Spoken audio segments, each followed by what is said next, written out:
it's the morning. Perhaps it's the evening, who knows?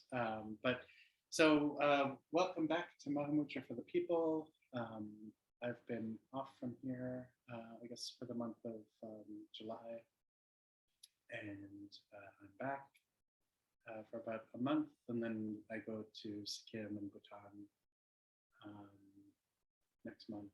Uh, so I wanted to, there's a text I'd like to introduce to everybody. But before we get involved in that, maybe we can engage in a little bit of sitting and then also maybe just check in and see if people have any questions about practice, if there are any from the past month. So we'll begin just by settling. So allow yourself to settle your body, allowing your body to rest fully like a mountain. This kind of immovable quality, this Vajra-like quality. In this particular instance, we're going to let our gaze be directly in front of us. If you prefer wide open eyes, you can do that, but allow your gaze to focus on nothing in particular. So not being singly pointed, but actually using space itself as the anchor for the gaze.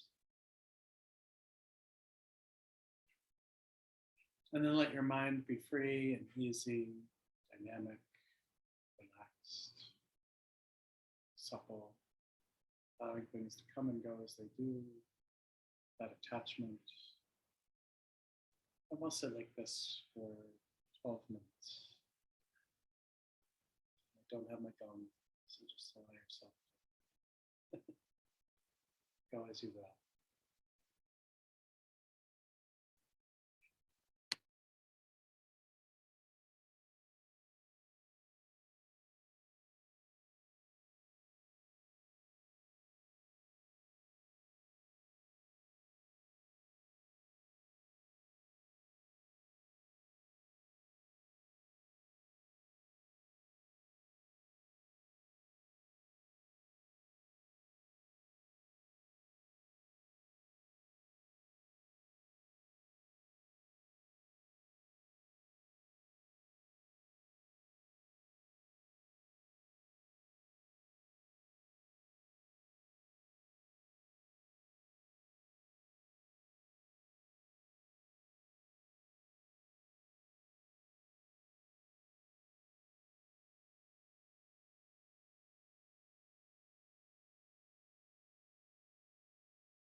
And slowly just bring yourself back to this group.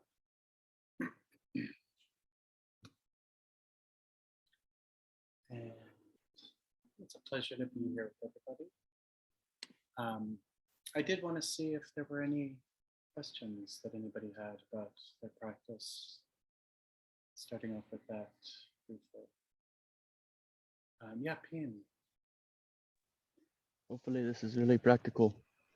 There seems to be allergens in the air. And so when I'm gazing, my eyelids, my eyes get itchy and they kind of flicker. And I just try to leave it alone. But I can tell inside, I get a little tense. I'm like, stop doing that, stop doing that. And then like, that's not gonna make me stop doing it. So it's not so uncomfortable that I feel like I need to just reach up and be like, ah, but is it just let it go, let it be, let them itch if I can, just let it be. Yeah, within reason. I mean, you know,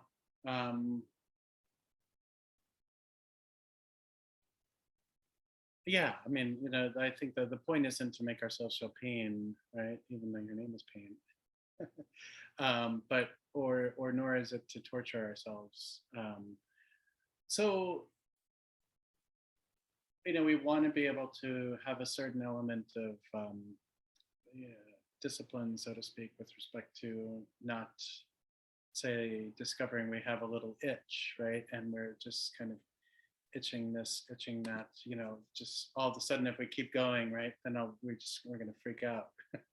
Right. So just, you know, whatever is, you know, again, for some reason, I really enjoy the metaphor of being on a canoe on a lake for meditation. And sometimes you just need to stick your oar in a tiny bit, right? And have a slight adjustment, and then just, you know, you keep going.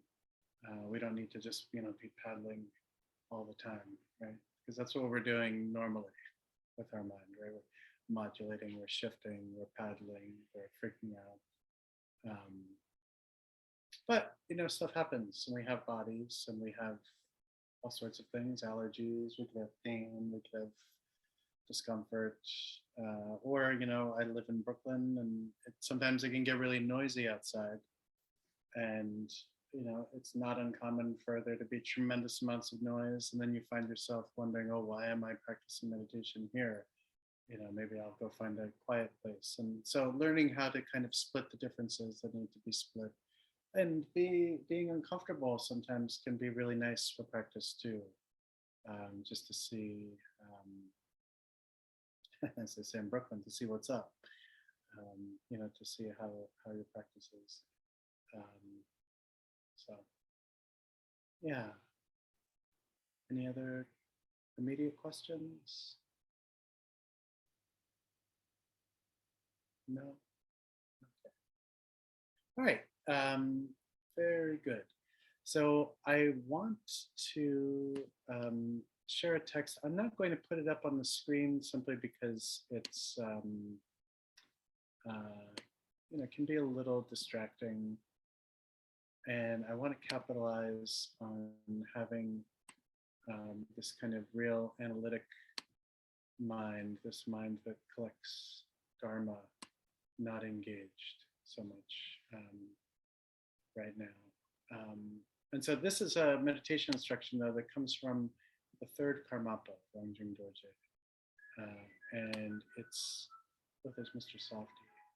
I don't know if you can hear him. This is my Pure Land. Summertime. So anyway, this is called The Single Word of Heart Advice by Rangjung Dorje. It's very nice. It's about a page and a quarter in length. Nice and simple. And you know, rooted in the practice of Mahamudra. Rangjung Dorje is somebody who I've been spending a lot of time thinking about as of late, because he's both a Mahamudra master and an Hatha Yoga master. He revealed a form of Hatha Yoga, or a text on Hatha Yoga called the Karma Nintik, He was a contemporary of Longchenpa, and the Karma Nintik came to him as a vision, where he was apparently in China at the time, near near Mount Wutaishan, which is sacred to Manjushri. And also, interestingly enough, very close to the location where the 10th Karmapa ended up being in exile. And so one day he was looking out on the roof of the monastery and he saw Vimalamitra, this great early Dzogchen master, and Vimalamitra came to him. And actually, it was the case that he and Longchenpa had the same Dzogchen teacher. So Vimalamitra in this vision came to him, and all of a sudden he received this mind terma called the Karma, which we know now as the Karma Nintik. And when you look at his Mahamudra aspiration prayer, there's some beautiful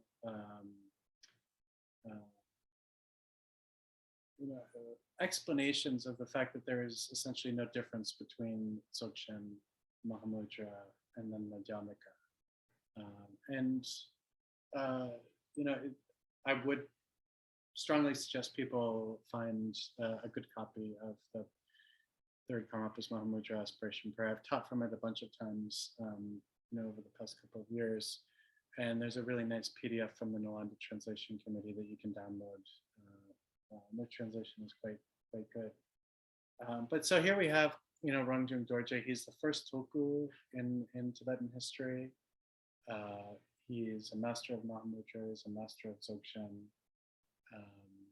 And this short text is a quite nice presentation of Mahamudra. And so if you can, allow yourself to sit, and I'm going to read this like I've done before, allow yourself to sit and be relaxed, and let the sound hit your ear and let yourself have whatever experience you experience. I'm going to ask that perhaps you consider listening to this the way Bokar Rinpoche used to describe all of the different ways that the Lama can appear. And in this particular way, let the Lama arise as the sound of this text. Right? So you're not hearing it from me, you're hearing this from maybe even Dharmakaya itself. Right? And so let yourself hear and experience, and then just see what comes up. Homage to all the sacred masters. The mind of the Buddhas of the three times, that to which the sacred ones aspire, the widely renowned Dharmakaya Mahamudra, is precisely your own mind, which thinks of this and that. All the phenomena of samsara and nirvana are within this awareness. It is the essence of the Pitakas, sutras, and tantras. When you put it into practice, there is nothing to be meditated upon whatsoever. Simply, awareness rests vividly awake in the natural state. You don't need to worry or think, is this really Mahamudra? Don't ever hope for improvement or fear degeneration. Don't chase transient concepts. Just rest in this vividly awake awareness. Relax loosely and rest. Beside this, you don't need anything to meditate on. By practicing in this way again and again, at some point you will recognize the essence of thoughts. When that happens, realization is baseless and rootless. Spontaneous liberation of all attachment and the instantaneous relinquishment of all habitual patterns follows. This is called Buddhahood. This is what is meant when we say, one moment makes the difference. In one moment, complete enlightenment. I swear there is not a more profound final instruction from the sacred and accomplished masters other than this single word of heart advice. Please don't show it to unworthy people.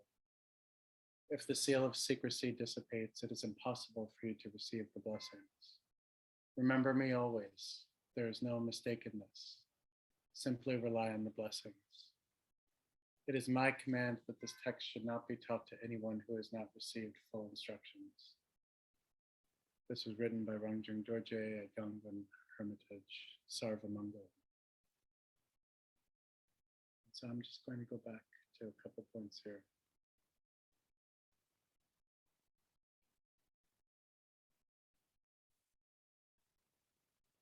The mind of all the Buddhas of the three times to that which all the sacred ones aspire, the widely renowned Dharmakaya Mahamudra, is precisely your own mind which thinks of this and that.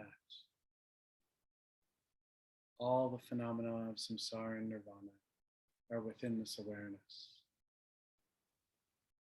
It is the essence of the Pitatakas, sutras, and tantras. When you put it into practice, there is nothing to be meditated upon whatsoever. Simply, awareness rests vividly awake in its natural state. You don't need to worry or think, is this really Mahamudra? Don't ever hope for improvements or fear degeneration. Don't chase transient concepts. Rest in this vividly awake awareness. Relax loosely and rest. Besides this, you don't need anything to meditate on. By practicing in this way again and again, at some point, you'll recognize the essence of thoughts. When that happens, realization is baseless and rootless. Spontaneous liberation of all attachment and the instantaneous relinquishment of all habitual patterns follows. This is called Buddhahood. This is what is meant when we say, one moment makes the difference. In one moment, complete enlightenment.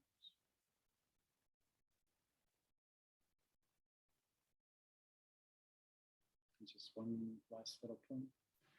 The mind of all the Buddhas of the three times, that to which all sacred ones aspire, the widely renowned Dharmakaya Mahamudra, is precisely your own mind, which thinks of this and that. All the phenomena of samsara and nirvana are within this awareness. It is the essence of the Pitakas, sutras, and tantras. When you put it into practice, there is nothing to be meditated upon whatsoever. Simply, awareness rests vividly awake in its natural state.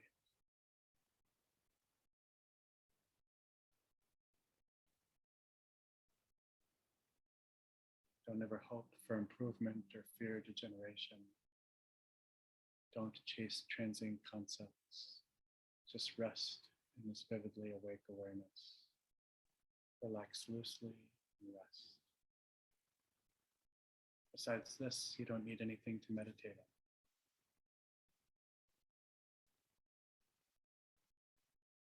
So, I wanted to share this because I'm on a kick of sharing these little pith instructions. I like them, A, because they're short, and short seems to be best. I also like them because they're very succinct. Right? So Karmapa is pointing out here that all this is, all that everything is the natural experience of mind. We don't need to make any crazy elaborate thing out of it.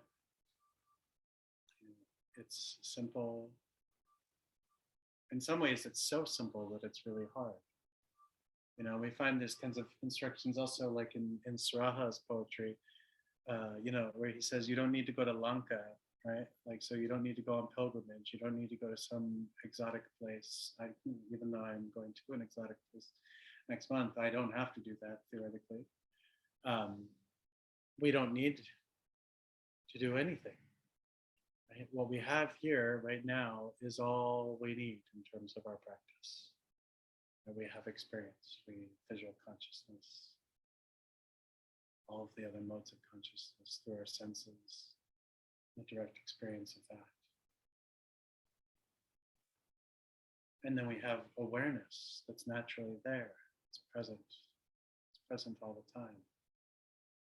It's also quite ordinary, right? It's not this golden thing that we need to sift through all the sand like an archaeologist for.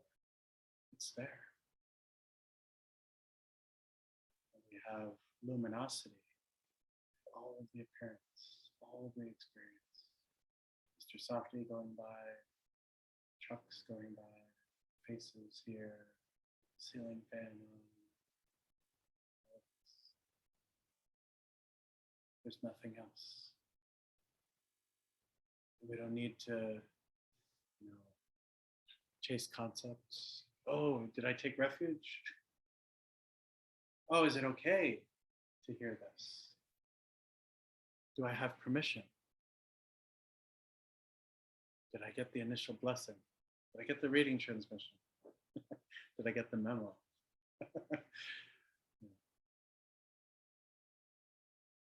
And he says here, by practicing in this way again and again, at some point you'll realize the essence of thoughts. Right? So we don't need to be all weird and put all this pressure on ourselves, to realize the essence of thought. What does that mean, right? To be able to recognize thought activity as it arises, right? But not in this way where it's like, we're standing on a mountain with binoculars watching the thought activity. Right? We're not objectifying. We're just letting things happen. Like letting sound happen, letting smell happen. Summer in New York City is a great time to let smells happen. Just letting everything happen. Thought activity. And eventually, over time, we begin to recognize how thoughts rise. And that thoughts are impermanent. And that they're not, these megaliths that are here to torment us.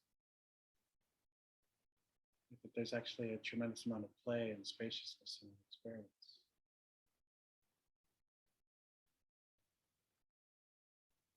Karmapa goes on to say that when this happens, right, when this recognition of the essence of thoughts happens, this realization is baseless and rootless. So it's not that we have a thing that we can go run to the closest Dharma center and say, see, I have it. Now give me a hat and a throne. I'm enlightened.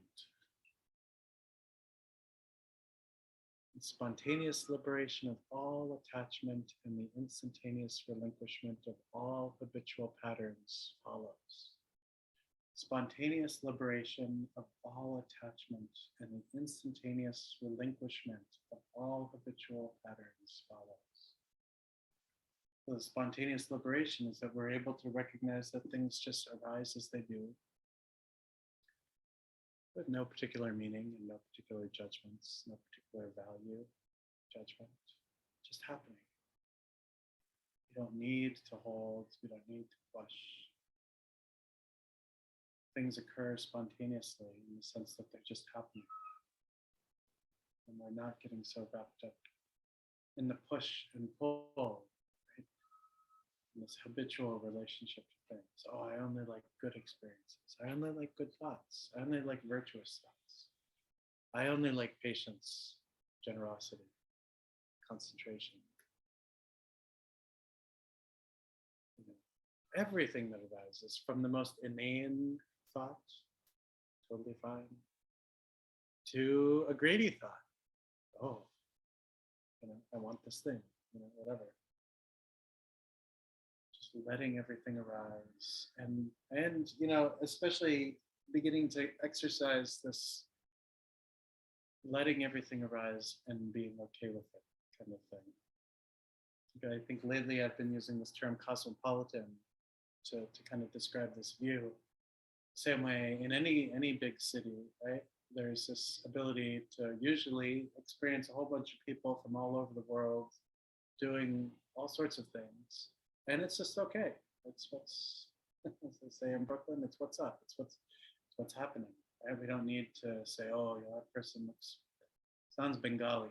Oh, this person, this person, this person, that person, this person. Just letting it all happen. And letting go of our habitual need to analyze, our need for things to be a particular way.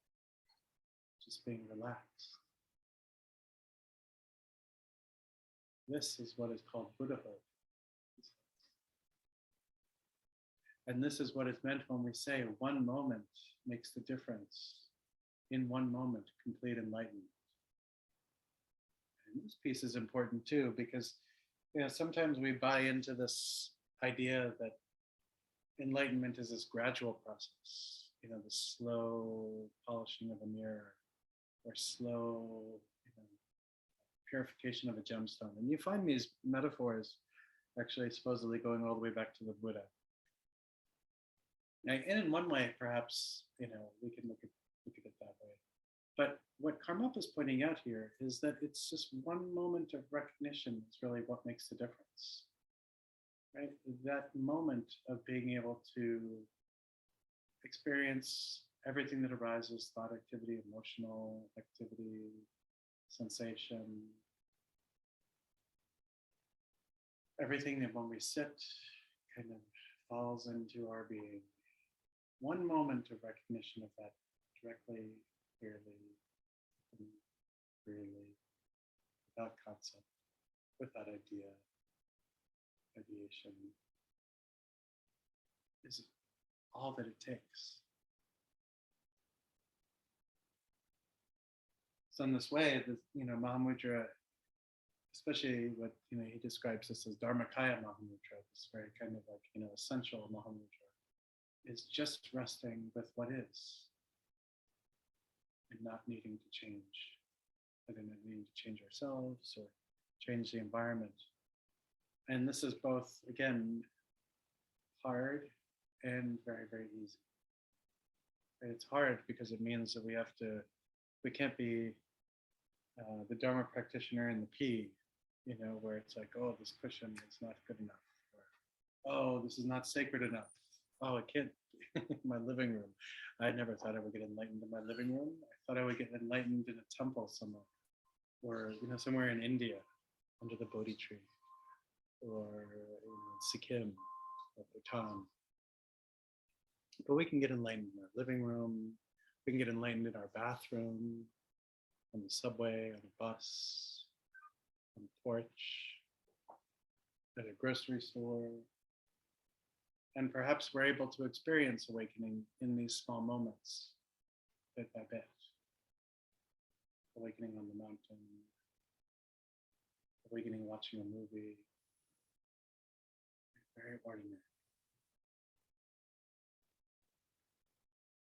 So I wanted to introduce us and really kind of see what this feels like. And then maybe I'll take a couple lines and we can sit, and then take a couple lines and we can sit and just rest into this. But, I'm going to see if this brings anything up for anyone.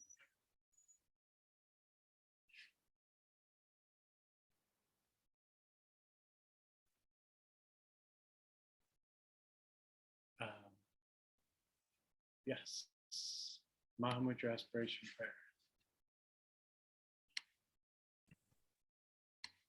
Hi, Lama Justin. Yes, hi. What this is bringing up for me is a question of like enlightenment happening in a moment, or like just like a moment that you can access that like spaciousness. How do you stay there like for more than a moment? Because I feel like maybe that's what the practice is, but that question just came for me. Yeah, no, thank you, Cloud. So I think this is the thing is,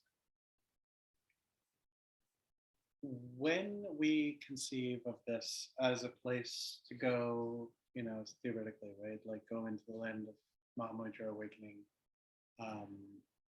as anything other than the experience of the moment, we run into this problem of separating or splitting. And ultimately, the experience is about the totality of everything that's arising in this moment, being able to be engaged with in a open, dynamic way. And so in the beginning, we'll fall into it, into this experience, so to speak, momentarily, right? So one moment, and then, something will happen where we'll hear a sound, and then we kind of, come right back to, discursiveness, to thinking, to clinging. The really important thing, I think, here is this instruction about being relaxed, and so, Karmapa says, relax loosely and rest, right? Besides this, you don't need anything to meditate on. And earlier he says, you don't need to worry or think, is this really Mahamudra? Don't ever hope for improvements or fear degeneration. Don't even chase transient concepts. Just rest in this vivid awake awareness. Relax loosely and rest. Besides this, you don't need anything to meditate on. And what this is really pointing out is that this is really about kind of like a dynamic with respect to how to rest. And in the beginning, yes, maybe only a couple moments are sustainable. And then we find ourselves like, and you can feel it. And I would tend to ask people to kind of rest into this felt sense, this kind of somatic experience of once we kind of get sucked back into quote unquote, samsaric experience, we feel that we've been, pulled away. And when we can then, what then is important next is to relax back in, right? And so there's almost this dialectic for a little while of relaxation until tightness arises, and then settling back into relaxation. And then when distraction to tightness arises, again, settling, but without the application of an antidote, right? Without force. So that we're just kind of easing back in. And slowly, what happens is the mind settles, becomes more relaxed. There's less ideation, less thought activity, and we're actually in this experience very naturally of, what we would say natural ease,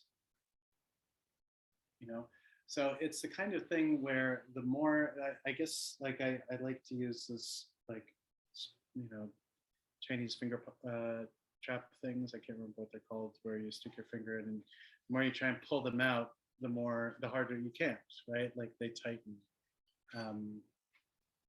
Unless your fingers are relaxed and you kind of push them in a bit, then you can, extract them. So in this way, we're trying to settle into ease and looseness and naturalness, and using that as a non-applied remedy, if that makes sense. Thank you. Yeah, I can feel into it as you're describing it. Yeah, and I know that you're a musician, right? Yeah. And so, like, use what comes up for you in getting into that place of flow and ease as you play, right? So, like, you might find yourself heady or thinking about something specific, or whatever, and then how to get into this place of, maybe for lack of a better term, like this kind of the ease of self-confidence, right? And in this practice, it's really the ease of self-confidence around there being nothing to do, like Karmapa points out, resting into this basic spaciousness, this basic simplicity or ease. The confidence part is a little hard at first, and he points this out too, where he's like, you don't need to worry or think, is this really Mahamudra? So it's kind of like, am I really doing it? Or am I blowing smoke up my own butt? Like, is this not really authentic, right? And again, when that arises, again, relax and keep going. There's something about our relationship to ease, which interestingly enough can be quite challenging. Right? It's very hard sometimes to settle and to give ourselves permission to just do that without relying on somebody else to give us permission to do that. In this particular case, we're just taking it for ourselves. So any other thoughts? Or should we sit? Okay. Okay.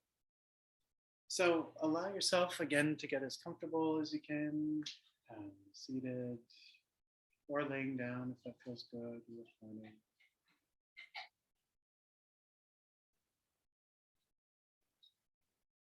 And what I'm going to do is there are three main paragraphs. So how about I read one and then we sit for 8 minutes and then I'll read the next one and we'll sit for 8 minutes and then I'll read the third one and we'll sit for 8 minutes. Does that sound good? So again, allow yourself to settle your body, again, like a mountain, stable, unmovable. Your gaze directly in front, looking at space itself as the anchor. Let your breathing be natural. Let your mind be supple.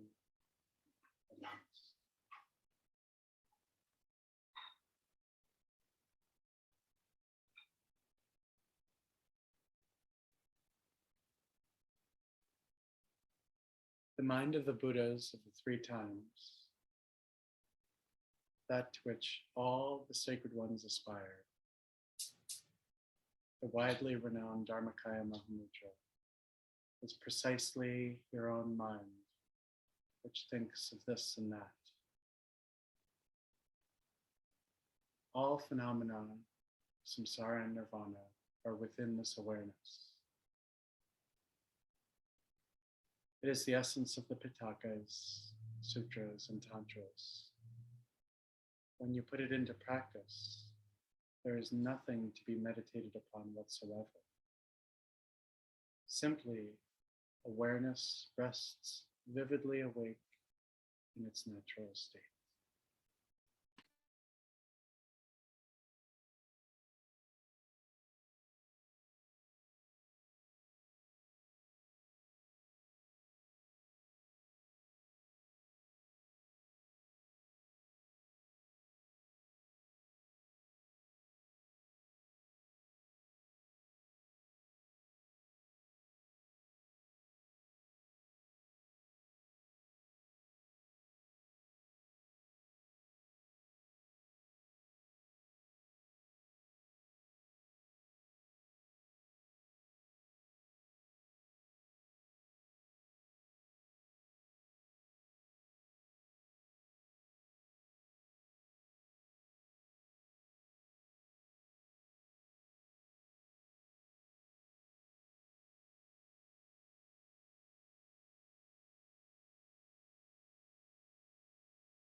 You don't need to worry or think, is this really Mahamudra?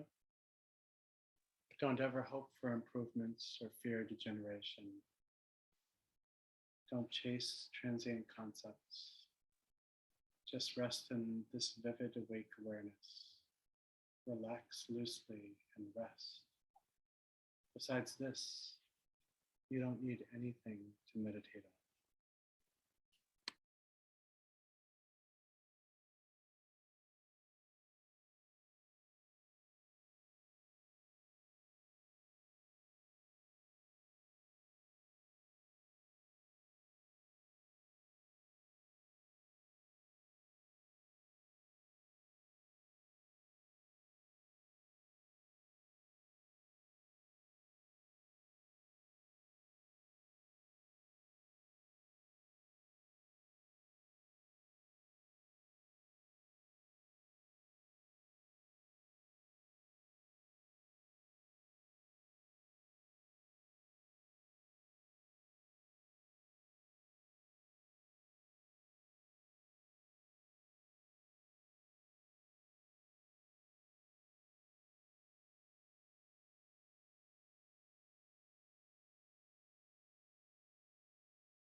By practicing in this way again and again, at some point you will recognize the essence of thoughts.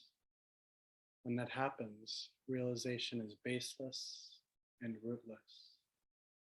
Spontaneous liberation of all attachment and the instantaneous relinquishment of all habitual patterns follows. This is called Buddhahood. This is what is meant when we say, one moment makes the difference. In one moment, complete enlightenment.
And just slowly bring yourself back.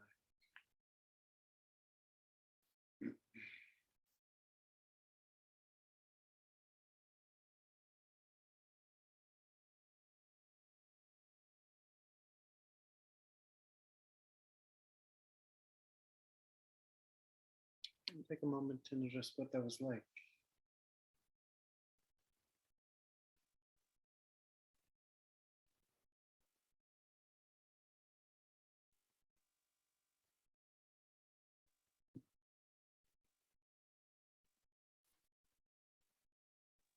Does anyone have anything they want to share?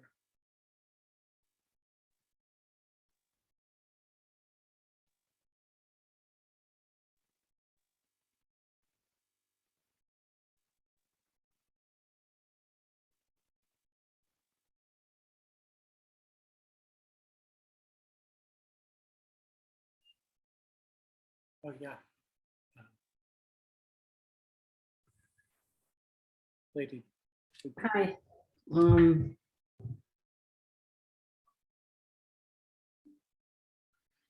Because aren't specifically put your awareness on your breath.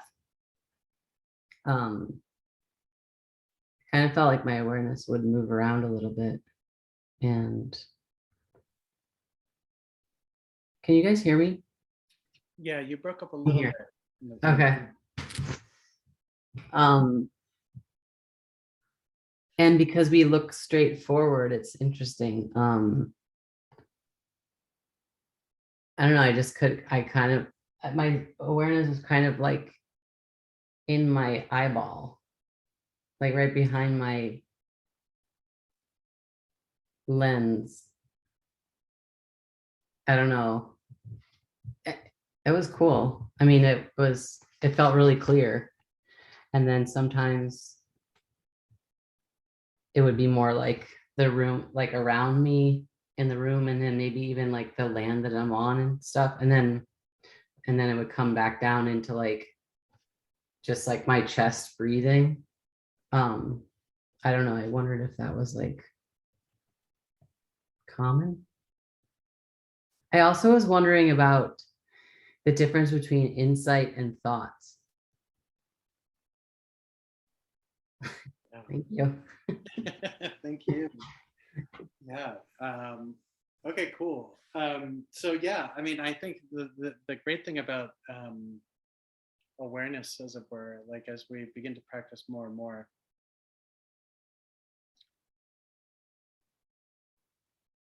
there is something that happens where it is no longer necessarily directly predicated on gaze, in the sense of yeah, you can have awareness of a whole room, you can have awareness within the body, and sometimes these things, you know, arise simultaneously, right? That they're or, you know, you can use the term co-emergent, they happen at the same time. Awareness of space, awareness within body, maybe even moving out, as you point out, land, you know, up all the way. And it can be helpful sometimes to really kind of let ourselves go, letting it kind of stretch itself out without necessarily having to apply too much force. But kind of like a cat, right? Or us, right? When we want to stretch, you know, just kind of going out, just letting awareness just be a kite and just keep going, you know, without fearing whether or not it's going too far. The difference between insight and thought activity is, so what is insight, right? Insight is often a product of a sense of knowing, or, you know, to again use this term awareness, which can be perhaps a little overused maybe. Awareness is the mind's ability to know itself. Insight is, you know, are these particular kind of glimpses or flashes or experiences of, in a certain way, you could say, definitive knowledge that arises as a result of being aware, right? You can't really have, you know, insight without awareness. And yet you can also have awareness that does not necessarily go so far as to birth insight. Insight is very closely related to thought, right? In the sense that the moment we have, quote unquote, an insight, there's often a very kind of naturally self-arising thought train or thought, tail or something that kind of comes. And sometimes it just kind of dies off of its own accord. Sometimes the experience of the insights will kind of like pop, almost like fireworks, noticing, and they just kind of, quote unquote, self-liberate in the sense that nothing really happens afterwards. And then there's also the ability to rest into awareness in a way in which nothing is arising, right? But it's not a dullness, it's a clarity that doesn't go so far as to create anything, if that makes sense. And how these things arise. So one might be practicing this kind of meditation, so Mahamudra meditation, and then all of a sudden have this experience of, oh, there's no difference between this and my practice of Hatha Yoga, right? And so this is an insight arising. And so sometimes that will happen, sometimes that doesn't happen.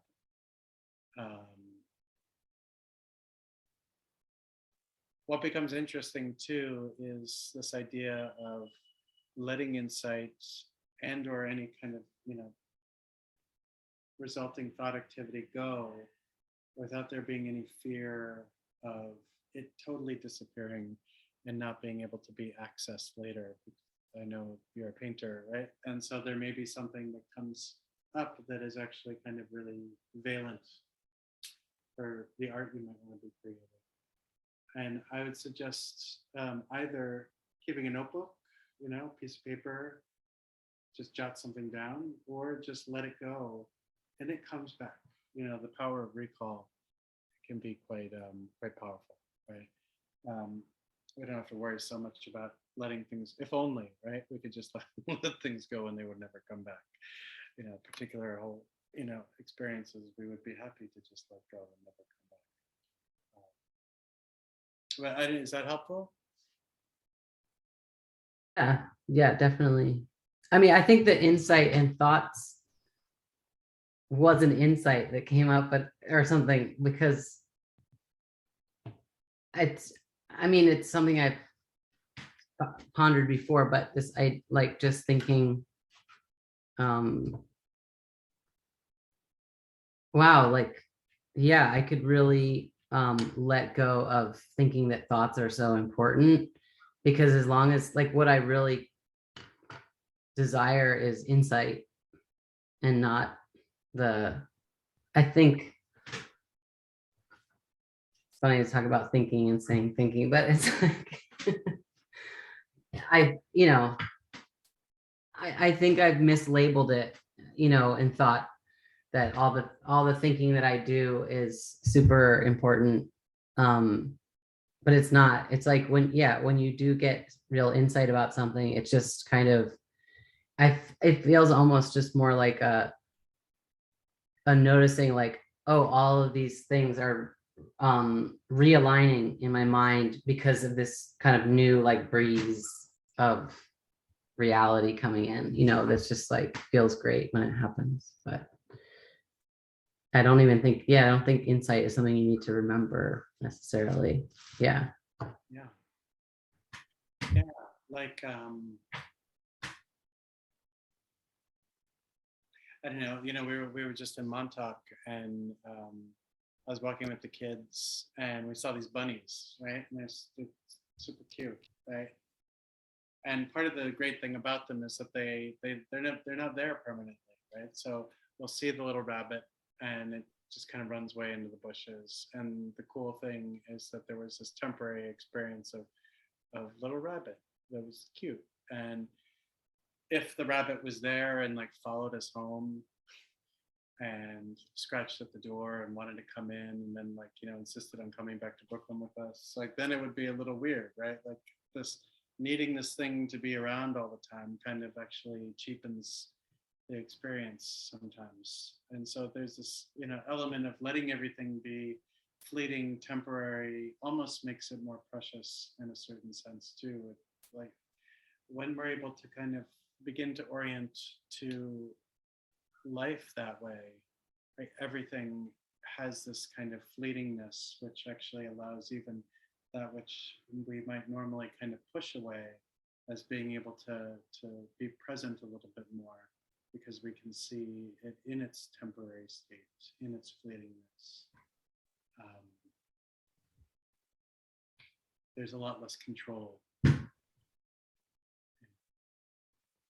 So I agree, insight, letting insight be temporary, letting thought activity arise as it does without, you know, oh, hold it, let me grab this, or oh, let me push that one away, and just letting them be, you know, coming this way and that way.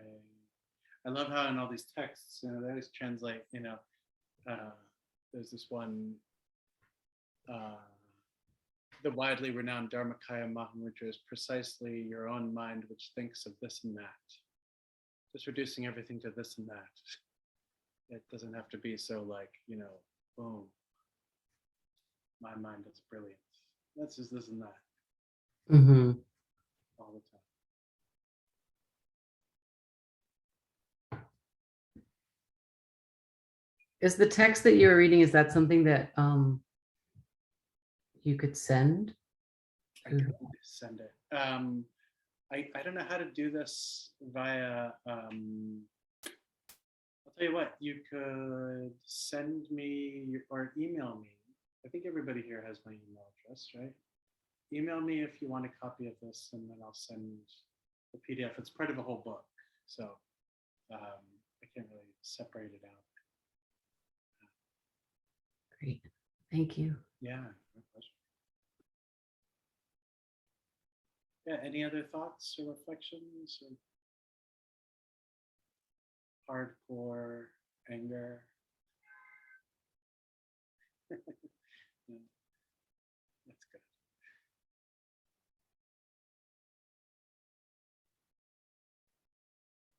Yeah, well, so, you know, if I could go so far as to maybe just offer a word of advice, keep your practice easy and breezy like this, right? Like loose and relaxed.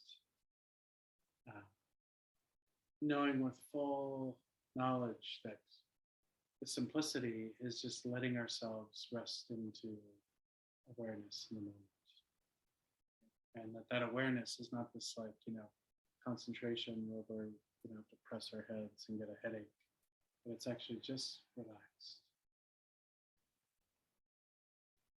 And letting everything come and go as it does, not having to hold and push and pull. And maybe also then this larger acknowledgement that everything that is experienced becomes the ground of our practice. So there's nothing we need to build, nothing we need to control. We're practicing meditation like a very poorly trained shepherd. We're just letting everything go. We're not specifically trying to reel anything in. And so try practicing like this. And then we'll meet again like this next week, next Tuesday. And we can start off by checking in to see how that is. And then we'll keep going. But for now, let's dedicate any merit from this practice session to all beings, so that all beings are able to recognize their mind as fresh, open, spacious Dharmakaya. That we be free of needing to do things, free of needing to think things. That we be free of needing to perform things, so that we can just be relaxed and open and be who we are. I wish you all a lovely week, and I will see you soon. Take good care. Bye. See you all.